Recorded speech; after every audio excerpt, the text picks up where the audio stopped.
সরকারি জয়পাড়া পাইলট উচ্চ বিদ্যালয় হয়েছে বিদ্যালয় দুহার ঢাকা। আমার পূর্বের এমপিও ইন্ডেক্স নম্বর এত। আমি আমার পারিবারিক ও ব্যক্তিগত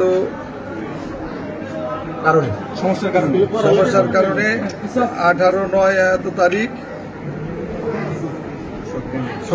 সজ্ঞানের স্বইচ্ছায় পদত্যাগ করলাম। সুস্থ মস্তিষ্কে পদত্যাগ করলাম। প্রধান শিক্ষকের পদ থেকে পদত্যাগ করলাম।